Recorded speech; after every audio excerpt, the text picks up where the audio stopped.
सुंदर घोड़ावा घोड़वा सजल धजल घोड़वा सजल धजल से ही घोड़ा चढ़ल दिवाकर बाबू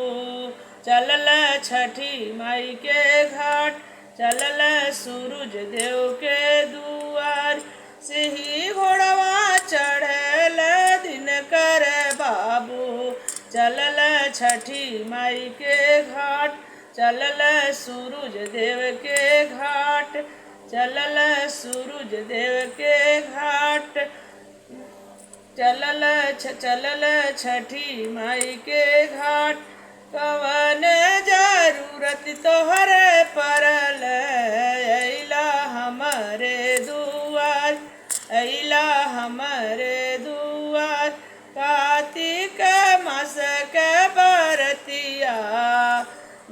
धनी मोरी लिहलिनी उठाय भाभी मोरी लिहलिनी उठाय तुहरो बरत बड़ा भारी मम्मी मोरी लिहलिनी उठाय चाची मोरी लिहलिनी उठाय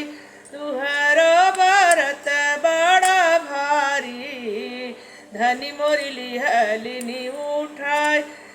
अम्मा मोरी लिहलिनी उठाय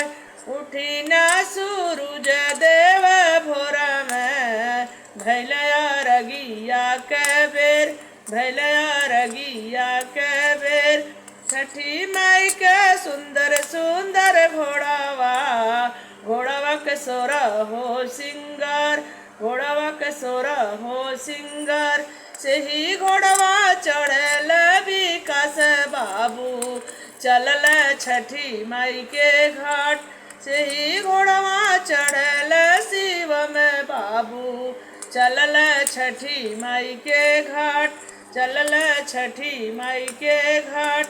से ही घोड़वा चढ़ल रिवंश बाबू चलल छठी माई के घाट चलल छठी माई के घाट से ही घोड़वा चलल अमन बाबू चलल छठी माई के घाट चलल छठी माई के घाट